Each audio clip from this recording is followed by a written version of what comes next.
Live aus Mexico City. Willkommen zu einer neuen Folge von Cabulario.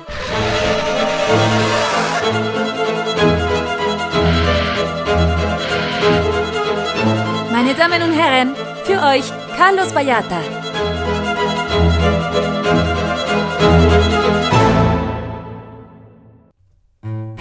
¿Cómo están, amigos? Bienvenidos a una emisión más de Cabulario. Estoy tomando cerveza, perdónenme. Una emisión más de Cabulario, foro de discusión y despiporre. Mi nombre es Carlos Vallarta, comediante profesional. Estamos hoy en día con una invitadaza a quien de verdad es un gustazo presentar. Oh, caray. Estamos con la doctora Leonora Milán, bióloga, filósofa de la ciencia, doctora en filosofía de la ciencia, coconductora del podcast Mandarax y Homo sapiens también. ¿Cómo está, doctora? ¿Cómo le va? Estoy muy feliz de que nos hayas invitado. Bueno, porque en realidad la invitación fue para todo Mandarax, pero por protocolos de seguridad solamente vine yo, que está increíble, pero estamos súper felices de estar aquí. No, muchas gracias por venir, más bien a aceptar la invitación. Cuando era niño, vamos de lleno al tema. Okay. Cuando era niño, estaba en una escuela católica y recuerdo claramente a mi maestra de quinto año, que era la madre Romelia, que chingue a su madre, la madre Romelia, quien nos explicó en su momento la clase de biología al respecto de la evolución, y siendo yo una mujer profundamente religiosa, decía: les voy a explicar el tema de la evolución, más bien la teoría, pero no se lo vayan a creer. Okay. Lo hago porque es el programa de educación, pero ustedes fueron hechos Adán y Eva. Que yo sepa, me dijo la madre Romelia, mi abuela no era ningún chango. ¿Qué tan acertado fue el comentario de la madre Romelia, doctora? El comentario de la madre Romelia de que su abuela no era un chango, pues sí, seguramente su abuela era la señora Romelia Senior. Claro. Y no, pues, No era ningún chango. Ahí sí no hay duda. Pero ese está 100% acertado. Eso es, sí, digo, en ese caso creo que se puede ver hasta en el álbum de fotos familiar que la abuela de la señora Romelia, no. De que estamos emparentados con muchas especies de changos en momentos distintos de nuestra evolución, hemos estado más emparentados. O sea, más bien para que sea más fácil, para no meterme yo en enredos, los changos de los que habla la madre Romelia, la madre Romelia y nosotros, estamos emparentados porque tenemos un ancestro común. O sea, en algún momento, en el proceso de la evolución, de un ancestro común de entre los changos que ella menciona y nosotros, divergieron las líneas, que unos van para ciertas especies de otros primates, y otra línea es la de nuestra especie de primates, que es justo Homo sapiens sapiens, ¿no? Entonces, no su abuelo, pero su mega ancestro de hace muchos, muchos miles de años, sí era el ancestro común que tienen los changos que vemos hoy en día y nosotros. Y de cierto modo, ¿cómo llamarlo? Desde semánticamente, somos changos nosotros. Sí, nosotros pertenecemos al grupo de los primates. Entonces, ¿Adán y Eva existieron o no existieron? Eso la ciencia no lo sabe, pero si hubieran existido ellos también serían primates de algún tipo. Exclusiva de Cabulario. Adán y Eva eran changos. ¿Cómo la ve desde ahí? Doctora, déjeme, voy a en este momento exponer mi ignorancia al respecto, o la forma en la que yo entiendo el concepto de evolución. Okay. Por favor, si probablemente estaré muy errado, le pido que, terminando, nos diga cómo funciona realmente. Okay. La evolución, como yo recuerdo, tiene que ver con la adaptación al medio. Okay. Ajá. Y tiene cierta especie que vive en ese medio y luego llegan ciertos elementos que cambian el medio, que necesitan ciertos individuos de esa especie tener ciertas características para adaptarse mejor a ese medio. Entonces, las mutaciones al azar que surgen en la descendencia, que mejor se adaptan a las necesidades nuevas del medio, son las características que se heredan a la siguiente generación, y así sucesivamente hasta alcanzar las características físicas de los animales que viven en cierto medio, doctor. Ok, pues, por ahí va. Está un poco enredada tu definición, sí, pero hay muchas cosas ahí que sí corresponden. Básicamente lo que hay que hacer es pensar en la evolución. O sea, evolución en general significa cambio a lo largo del tiempo, ¿no? O sea, hay muchas cosas que evolucionan. El lenguaje evoluciona, las reglas de un deporte van evolucionando, ¿no? En términos de evolución biológica, lo que cambia son las poblaciones y especies a lo largo del tiempo. Okay. Esto, de la manera en la que se ve es tratando de identificar la frecuencia de los genes en una especie o en una población. Esto es muy fácil de hacer. Bueno, hoy en día se puede hacer de manera muy sencilla porque nuestra investigación en genética y nuestro conocimiento de la genética ha avanzado mucho y nuestro estudio del ADN nos permite identificar en varios individuos a lo largo del tiempo cómo han cambiado los genomas. Y esto es una señal de evolución. ¿Se tiene el genoma de todas las especies animales, doctora? No, porque, o sea, tristemente es el número de animales que hay en el planeta es vastísimo. O sea, piensa nada más en los insectos. La cantidad de especies de insectos que hay es inmensa. Y deja tú los animales, pues los animales son nada más uno de los grupos de especies vivas que hay. Tenemos plantas, animales, y las que son todavía más complicadas de mapear, por ejemplo, son las bacterias. Claro. Que ahí sí tú creías que hay muchos insectos, especies bacterianas. No conocemos ni la puntita del iceberg de la diversidad. Claro. Pero entonces, bueno, de lo poco que sabemos, por ejemplo, si conoces el genoma del ser humano que se conoce desde hace varios añitos ya, puedes estudiar las distintas poblaciones de seres humanos que hay en el planeta y evaluar cómo cambian sus genomas y cómo son distintos de un lugar a otro. Okay. En otras especies que podemos ver en un tiempo más corto cambios más grandes, como por ejemplo bacterias, puedes ir viendo cómo en distintas generaciones va cambiando su genoma, justo producto de esto que mencionabas, que es súper importante para el proceso de evolución, que son las mutaciones. Okay. ¿Cómo cambian los genomas a lo largo del tiempo? Mediante mutaciones. ¿Por qué? Porque el ADN, cada que una célula se reproduce, en el caso de las bacterias, además que son unicelulares, pues cada que una bacteria se reproduce, copia su información genética. Y afortunadamente, el ADN tiene un sistema como de corrección de errores que es súper bueno. Si no, tú y yo no estaríamos aquí. Ok. Porque así, si hay un proceso de error en el proceso de copia, o sea, si hay un errorcito, hay como un sistema de corrección que dice así como wow, como el corrector de Word. Es como de no, así no se escribe ocasión. El clip y te sale. Ajá, el clip parece que estás copiando tu información genética mal. ¿Quiere mejorar este cromosoma o no? Exacto. Claro. Entonces se corrigen los errores y en la mayoría de los casos el proceso es más o menos fiel. Pero el ADN se corrige en la siguiente generación. En esa, o sea, por ejemplo, cuando se está copiando, pon tú que pasa como el proceso, pon tú que pasa la fotocopiadora y atrás pasara la correctora de estilo y fuera corrigiendo los errores de la copia. Ok. Entonces, gracias a eso, pues el proceso de reproducción del ADN es más o menos como fiel y estable a lo largo de las generaciones. Si no, literal, no estaríamos aquí. Ok. El problema es que a veces sí se filtran errores, porque pues pasa, ¿no? Claro. Estos errores pueden tener o un efecto nulo, o sea, que nada más están ahí, pero como el ADN es muy redundante, o sea, para empezar tenemos 2 copias de cada gen, ¿no? Claro. Y también tenemos un montón de información genética que no codifica para proteínas, es decir, que no son genes, pero que sí tienen funciones importantes en el ADN, pero que igual y no hacen lo mismo que un gen hace, que es justo dar lugar a una proteína, que es súper importante. Entonces, pues pon tú que la mutación igual es en una parte del ADN que pues, igual no hace nada. Esa es una opción. Hay la opción de que ese cambiecito, esa mutación, sí genere un caos y ese gen se inactive o empiece a funcionar mal o cause daño o lo que sea. Esto pasa pocas veces y normalmente esas mutaciones se eliminan rapidito. Okay. Y hay ciertas veces en que la mutación produce una ventaja. Okay. Las ventajas no son como de wow, esta mutación produce una ventaja en todos los casos. Las mutaciones son ventajosas dependiendo de las circunstancias en las que está el organismo, que es lo que hablabas del ambiente en particular. Pon tú que un ser vivo está así como súper tranquilo en un bosque lluvioso, así, ay, qué bien, mi genoma está perfecto para que yo sobreviva en este bosque. Güey, mi genoma está increíble, qué chido soy. Genomazo.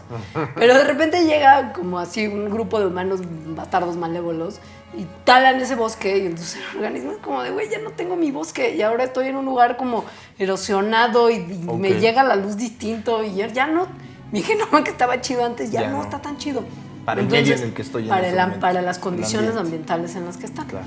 Entonces pon tú que el 90% de los individuos de la población de ese ser vivo que vivían ahí, se mueren, porque ya no aguantan el cambio. Pero hubo un 10% que tenía justo unas mutaciones que igual y antes no hacían nada, pero ahora les permiten resistir a un ambiente más seco del que, pues, del que vivían antes. Entonces esos empiezan a dejar descendencia y las siguientes tandas del genoma que va a haber ya van a estar con esa llamémoslo adaptación, a ese clima un poquito más desértico. Sí. Básicamente funciona así. Yo cuando era niño me acuerdo que en algún momento hablé con mi carnal pues, salió Jurassic Park cuando yo tenía 4 años. O sea, yo no la pude ver en el cine. ¿Cuántos años tienes? ¿Se puede Tengo preguntar? 30 años, doctor. Oh my God, eres tan joven. Es un bebé de Soy brazos. un individuo muy joven, doctor. Sí, eres. Todavía puedo modificar mi comportamiento. Yo de Hay acuerdo esperanza. que platicaba con mis carnales, porque a mis carnales pues sí les tocó verla de morros y les mamaba Sí. Jurassic Park, y yo la llegué a ver nada más en el 5 ya doblada, o sea, no era lo mismo, ¿no? Y me acuerdo que en algún momento de este pedo decía, o sea, no de niño, ya más de grande, como que de repente te haces preguntas de morro. Sí. Y decía, pero a ver, o sea, ya no existen los dinosaurios, esos no son dinosaurios reales, pero ¿cómo saben qué sonido hacían los dinosaurios? Ah, eso es muy loco, sí. O sea, ¿no se puede saber a través de la evidencia fósil esa información? Se puede extrapolar Ok. conforme, o sea, pensando en lo que tenemos vivo disponible ahora. Que esa es una herramienta muy interesante justo del estudio evolutivo y de la paleontología en general. Claro. O sea, como extrapolar, como de, a ver, esto se ve así. ¿Qué tenemos ahora parecido? Y como quizá por la manera en la que está como organizado su cuello y su cabeza y la cavidad craneana, puedes asumir que quizá es el ruido que hacían. Ya. Por comparación con individuos vivos, Claro. que es una cosa que también es bien interesante. ¿Y ¿Los dinosaurios tenían plumas, doctor? Sí, muchos de ellos tenían plumas. Son más similares a un... Son pájaros. Los pájaros hoy en día... Los pájaros, digamos, son el pariente evolutivo más cercano que tenemos de los dinosaurios. ¿Se adaptaron a ser pájaros? No se adaptaron a ser pájaros, pero de alguna manera los individuos que sobrevivieron a la gran catástrofe que mató a los dinosaurios, de lo que viene, un Mandarax próximamente, por cierto. Uf. No quiero dar spoilers, pero vendrá próximamente. Está en YouTube y Spotify, ¿verdad, doctor? En YouTube, solamente para Patreons. Ok. Pero está en Spotify, Apple y todas Perfecto. las plataformas de podcast. Pero bueno, los individuos que sobrevivieron a la gran catástrofe, pasó tanto tiempo también que los procesos evolutivos, digamos, los fueron llevando, que los procesos evolutivos son muy graduales y, o sea, en general, son muy graduales y en pequeña escala. Entonces no fue como de repente así como T-Rex, Sí, pollo, ¿no? Claro, pasó millones de... porque no, o sea, no es tan simple. Pero sí, eventualmente hubo modificaciones que dieron lugar a las aves que conocemos hoy en día. Claro. Yo usualmente lo que logro entender de este tema que me llama mucho la atención, a veces le explico a mi hijo que tiene 4 años, la explicación más fácil es decirle, mira, pues esos pájaros antes eran dinosaurios y se adaptaron y se convirtieron en dinosaurios. Y mi gato, Luke, que le mando respetazo, Te está en viendo mi ahorita. casa, ahorita está en casa viéndome. Me dijo, sí. Mi hijo le fascina a Luke y un día lo vimos y por primera vez cazó un pájaro, ¿no? Entonces lo trajo y lo dejó ahí, le expliqué, pues tiene sus instintos de caza, por eso lo hace. Y me acordé justamente que durante la época de los dinosaurios, pues ellos dominaban y los mamíferos éramos chiquitos y nos tenían en terror, ¿no? De cierto modo. Sí, sí. Pasa que cuando hubo el evento en el que se extinguieron los dinosaurios, muchos nichos que ellos ocupaban fueron ocupados por mamíferos, lo que permitió la explosión de la diversidad de los mamíferos, Ok, ya. que es lo que permite que ahora, bueno, que es lo que da un poco el modelo de diversidad que vemos ¿Se ahora. podría decir que el PRI eran los dinosaurios y Morena eran los mamíferos, doctor? Eso hubiera tenido que ser como que los dinosaurios y los mamíferos fueran lo mismo, y Ok. nomás como que se disfrazaran y dijeran, güey, no soy un dinosaurio, ahora soy un Ahora mamífero. soy Es como, un mamífero. se te ven las plumas, canal. Pero la idea, sí, o sea, en teoría funciona, en la práctica no. Recuerdo ver al pájaro que cazó mi gato y le dije, o sea, me dije a mí mismo, güey, ¿qué se siente, no? O sea, en tu momento ustedes fueron los que nos cazaban a nosotros, Claro. y ahora Y mira nosotros ahora. los estamos cazando a ustedes, hijos de Mira la ahora. chingada. Doctora, le quería comentar acerca de uno de los temas que más me llaman la atención en cuanto a los humanos, que es el pelambre tan ralo que tenemos ¿no? en el cuerpo. Y cómo fue posible que el Homo sapiens se adaptara pues, prácticamente a todos los climas del planeta sin tener ese pelambre. O sea, vi el ejemplo de las ballenas que tienen sangre caliente, que pueden sobrevivir de cierto modo en aguas más heladas.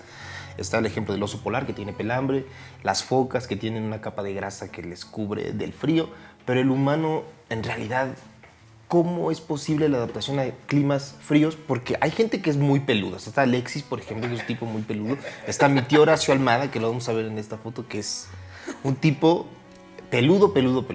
Ajá. Si lo sueltas a él así, sin ropa en el Polo Norte, sobrevive perfectamente el pelo que trae. No sobrevive. Ah, no. Justo no. Lo hubiera dicho antes de soltarlo en el Polo Norte, doctor. Cancelar operación tío en el Polo. Ya se coge un oso y una sociedad de osos humanos. ¿Por qué los... O sea, a los esquimales... Bueno, no, esquimales... No se puede desver, güey. Las personas que hoy en día, o sea, indígenas, por ejemplo, en Canadá, que viven en estas zonas muy, muy frías, ¿qué les permitió la adaptación? La realidad es que lo que permite que los humanos sobrevivan en ambientes tan disímiles es su capacidad de responder como un poco con herramientas. Okay. O sea, si bien hay ciertos grupos de humanos que pueden tolerar mejor o peor cierto tipo de climas, claro, que justo tiene que ver con procesos como minúsculos de adaptación. Sí. La realidad es que lo que nos hace poder sobrevivir, por ejemplo, en climas muy, muy fríos, es nuestra capacidad de protegernos del frío. Claro. O sea, en realidad es porque podemos construir cosas y matar animales y ponernos sus pieles encima y aislarnos del frío. Claro. Y esto es porque, pues sí, justo. O sea, ningún humano que sueltes en un clima bajo cero durante mucho tiempo lo va a contar. Claro. Nuestro cuerpo simplemente no está adaptado. Hay ciertos límites de temperatura que aguantamos y después de eso... ¿En algún momento se van a sublevar los chimpancés, doctor? Como en el planeta de los simios. Yo cruzo los dedos porque sí. No creo, tampoco, pero una parte de mí que ha ido como al zoológico de Chapultepec y los ha visto encerrados es como, levántate, hermano, levántate en armas.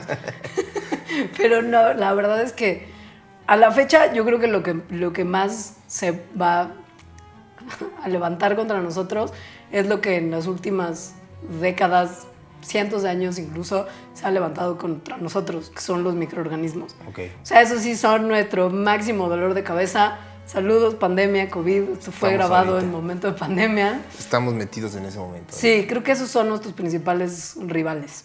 Pero, a fin de cuentas, es un organismo intentando adaptarse o usando tu cuerpo como su medio. Sí, o sea, lo que estamos viviendo ahora es un ejemplo clarísimo de uno de los grupos de...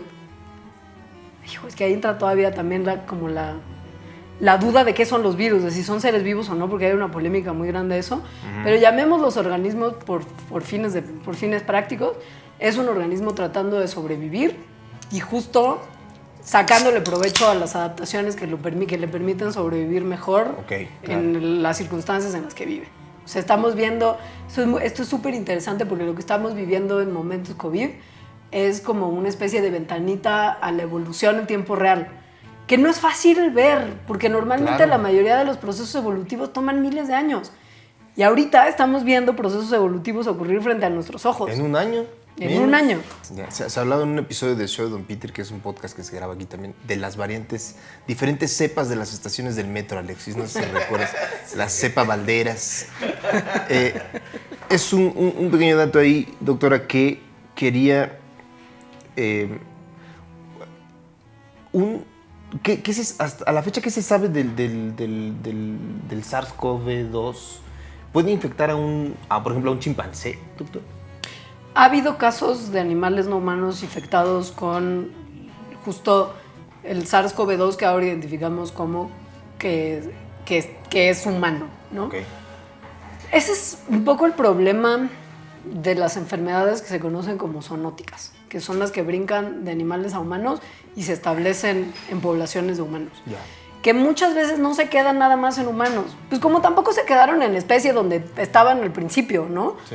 O sea, pensando en, por ejemplo, el VIH o el ébola o otras enfermedades que brincaron de animales humanos. El como VIH fue de simios a humanos. Chimpancés, ¿no? Entonces es como de chale, si se hubieran quedado en la especie original, pues no estaríamos donde estamos. Claro. Pero el problema es que hay justo muchos virus, particularmente, que pueden pues saltar más o menos eficientemente de una especie a otra si es que hay mucha oportunidad para hacerlo. Porque no es así como que digas, wow, este virus está súper equipado para estar saltando de un lugar a otro tan cómodamente. Pero pensemos que mientras más copias del virus haya rondando, más probable va a ser que haya una que sí pueda saltar a otro organismo y causar una enfermedad ahí y contagiarse a miembros de la especie de ese organismo. Por ejemplo, lo que pasó como, digamos, de la especie intermedia que todavía no conocemos, que nos pasó el SARS-CoV-2, gracias. Pero, por ejemplo, del SARS-1, pensamos que era un murciélago que contagió a un gatito civet, que son unos gatitos muy bonitos, googleenlos, y que de ese gatito pasó a nosotros. Entonces, pon tú que ahora hay como tantos SARS-CoV-2 por ahí, que hay muchos que podrían perfecto infectar, por ejemplo, a un perrito. Ha habido muchos casos de animales de compañía que se han infectado de SARS-CoV-2 porque sus dueños tenían SARS-CoV-2.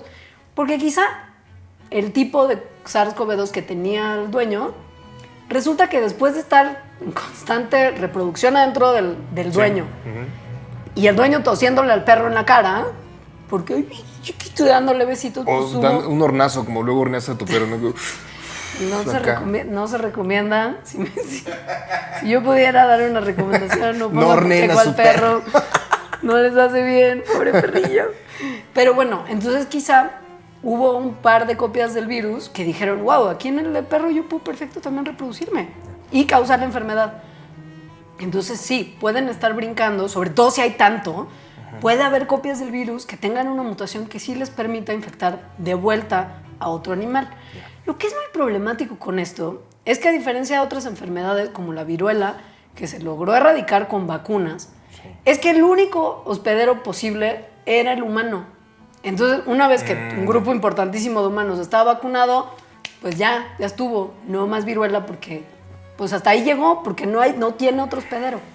El problema de las enfermedades como COVID-19 y sus causantes, como el SARS-CoV-2, es que sí pueden saltar de un organismo a otro. Entonces no importa que tanto nos vacunemos todos nosotros, si pasó a otro hospedero en el Inter, que en el caso de, por ejemplo, una especie animal donde el virus pueda estar chido y propagarse de un individuo a otro sin matar esa especie, se conoce como reservorio, pues pronto que pasamos de vuelta o se pasa el virus a otro reservorio y ahí se queda unos años y nosotros es como, ay, ya nos libramos del SARS-CoV-2, uy, qué paz, qué lata nos dio, sí, salgamos al concierto sin cubrebocas, besos de 3, y de repente otra vez del reservorio vuelve a pasar a humanos, pero ya mutado distinto, quizá nuestro sistema inmune ya no lo reconoce tan chido porque mutó como en el reservorio. Entonces estamos en un como ida y vuelta, humano, reservorio, humano, y eso hace que enfermedades como por ejemplo la influenza estén ahí como recurrentemente y no nos podamos deshacer de ellas. Y eso es lo que un poco se cree que va probablemente a pasar con esta enfermedad. ¿Se puede acabar con todas las enfermedades del mundo, doctor? ¿Es posible teóricamente? No. ¿No se puede? Yo creo que no. No, sería súper difícil por cosas como estas. O sea, las enfermedades infecciosas per se, las que se pueden propagar de animal a humano, pues quedamos que siempre pueden tener un reservorio en el que puedan vivir como felizmente. En el caso de otro tipo de enfermedades que no tienen que ver con como justo infecciones como el cáncer, pues la verdad es que es un proceso tan universal, o sea, porque pues también un montón de otros animales no humanos tienen procesos tumorales que les producen enfermedades parecidas a lo que nosotros entendemos como cáncer en humanos. Entonces, no, la realidad es que los seres vivos tienen cosas que les pasan porque su información genética lo tiene de alguna manera predispuesto a desarrollarlas, o porque algo nos picó, o porque algo nos infectó. O sea, tendría que dejar de haber vida en la Tierra para que dejara de haber enfermedades. Híjole. Sí, yo creo que no. Más bien hacernos a la idea de que están para quedarse. Pues sí. Estaba viendo al respecto de... Hace mucho tiempo, como en un foro de discusión, antes de que existiera Twitter y estas chingaderas. Ajá. Chatroulette. No me acuerdo qué foro era, fíjate. Creo que era Atomics, uno ahí de anime. Estaba en mi Metroflog escribiendo con mayúsculas y minúsculas. Entonces. Y vi un tipo que decía que sería buena idea garantizarle derechos humanos básicos a al menos los grandes simios. Ok. Y luego estaba pensando justamente que después sería como, luego simios menores, luego a los monos, y luego al final a todos los primates.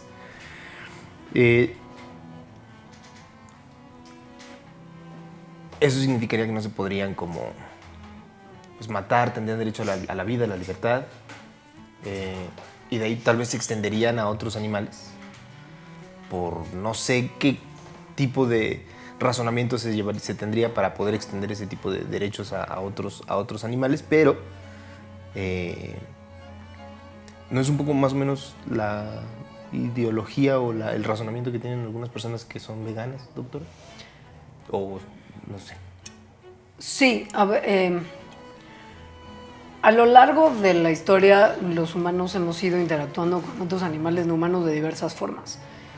Primero que nada, como para uso de alimentación, y después llegando como la agricultura y un momento más sedentario en la vida del humano, como animales de carga, animales de compañía.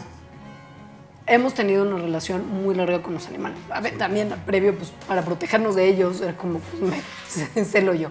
Sí. Conforme ha avanzado también nuestro entendimiento de los animales, sus capacidades, su, por decirlo de alguna manera, inteligencia, su capacidad de sentir dolor, que antes no se entendía, muchas personas han luchado por tratar de minimizar el daño que los animales humanos le hacemos a los animales no humanos. Eso puede tomar una serie de como matices y escalas. O sea, por ejemplo, hay gente que dice no deberíamos jamás instrumentalizar a los animales de ninguna forma, tendríamos que ni tener mascotas, ni tener animales para consumo, ni tener animales de carga, ni nada. O sea, los animales tendrían que vivir libres de todo, como de alguna manera, maltrato y uso del humano, ¿no? Hay gente que dice, bueno, igual y cámara no, porque los humanos somos omnívoros y llevamos comiendo animales, cualquier cosa, desde nuestro inicio. Sí.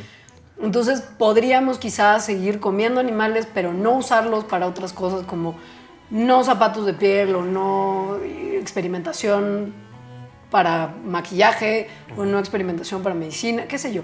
O sea, mi punto es que hay como distintas aspiraciones de protección de los animales, dependiendo de a quién le preguntes. Okay. Evidentemente, pues todas estas tienen algún tipo de consecuencia en nuestro estilo de vida, ¿no? O sea, los veganos, muchos veganos muy extremos dicen no tendríamos por qué justo estar usando animales para nada. Ni para comernos, ni para vestirnos, ni para nada. Muchas personas, sobre todo después de ver videitos como Save Ralph, es como, bueno, no, pues, o sea, sí, pero no deberíamos experimentar en humanos para cosas tan inmensas como la industria cosmética. Eso tiene que ver con una cuestión justo de ideología personal, pero también de qué estás buscando proteger de un animal. Si estás buscando proteger la vida del animal porque la consideras igualmente valiosa que la del resto de los seres vivos, incluyendo los humanos, pues entonces la política debería de ser no maltrato de ninguna forma ni consumo. Si lo que te preocupa es proteger a los animales porque son seres que sienten dolor y no es justo someterlos a procesos que los pueden lastimar, pues entonces ahí ya pensaríamos que no puedes usarlos tampoco para experimentación. Sí. Si consideras que deberíamos de proteger al grado que protegemos a los seres humanos, a los grupos de animales que consideramos más inteligentes, entonces pensarías justo el extender los derechos humanos a primates superiores,